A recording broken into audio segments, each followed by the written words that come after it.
Ohio now, a state hit hard by these and other issues, including a big housing slump. Barack Obama looking to win that state. Will his $10 billion, that's right, billion-dollar bailout plan help him do it? The money would be used to help homeowners avoid foreclosures and even help out first-time buyers. But is it fair for folks paying their bills and saving for a home? Real estate investors Dani Babb think it is. Troy Dunn does not. Troy is the author of Young Bucks, How to Raise a Millionaire. You're not a fan, Troy. Why not? I am not a fan. I'm not a fan of any time that we try to avoid the law of natural consequences. The market needs to make its own adjustments, and it will. It will absolutely fix itself. But trying to help people out who, frankly, got themselves in the position. You know, I'm not a believer. Barack's plan, I call him Barack, but at the house I call him Baroque, because if you listen to him, you'll be Baroque. But I consider the Barack Obama stick it to the man plan.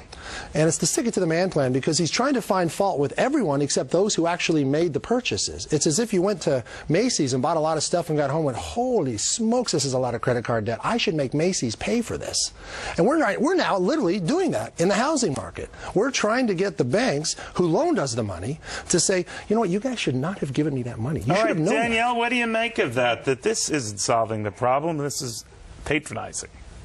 Well, some of Barack's plans are a little extensive, but this one in particular, to me, when I look at the details, Neil, it looks like a middle-class tax cut. We're talking about 10% tax refunds on interest. We're talking about helping people fund loans, much like Fannie Mae, FHA has done in the past, having conventional versus non-conventional mortgages. The government's been doing this for years. He's talking about bringing back the community block grant that's been in place since 1974. Danielle, most of what he's talking about is bailing out those homeowners in Ohio who got in over their head. Now, that's a high foreclosure state. I could understand him wanting to appeal to those of that state.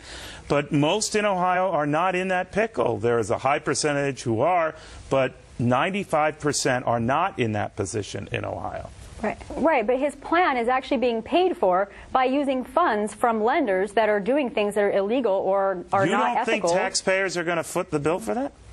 Ultimately, I don't. When I actually look at what the numbers add up to be, it looks... Danielle, don't sell me a home. Sell me some facts here. All right, I don't buy it, Troy. I love Danielle, by the way, but I just don't buy it. I think we're going to pay for this. No, we are going to pay for it. First of all, the bank is the one that's going to charge me because I'm the customer to the bank. So those charges are all going to come back down to us, number one. Number two, if we want to give tax breaks, let's call them tax breaks. But calling that a tax break is like saying everybody who bought a car and it's too expensive, we're going to just not make you pay payments for a while. We'll call it a tax break. That's ridiculous. But Hillary Clinton has a flip version of that, 5 years of freezing teaser rates in the beginning for people who are stressed. In other words, we are trying to have the government sort of take the shock away, right? What is the government's trying to take away the responsibility of working hard in America is what's happening. Is that what's happening, Danielle, or you think now the genie's out of the bottle and something has to be done?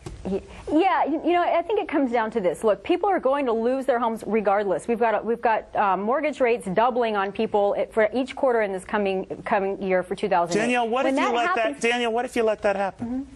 Then all of the people who worked hard and honestly and acquired their property like most of us did by bringing in a large down payment, by making our mortgage payments, we're not going to have any opportunity. In 15 years from now, all of the equity will be drained. Because but hasn't equity been dropping fast and furious even with what we got right now?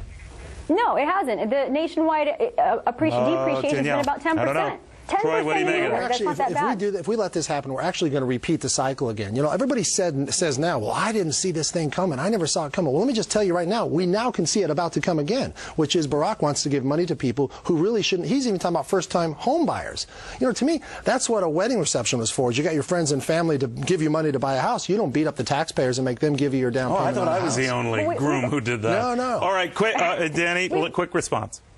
Yeah, we've always incentivized first-time homebuyers and helped them buy a home. Some parts of this plan, Neil, are just a matter of making new homes a little bit more affordable for people. The quicker we do that, the more stable prices will be, the less money people will lose, and the less long-term repercussion will have from this. This is stopping the bleeding. Danielle, I want to thank you. Troy, I want to thank you again. Young Bucks, How to Raise a Millionaire.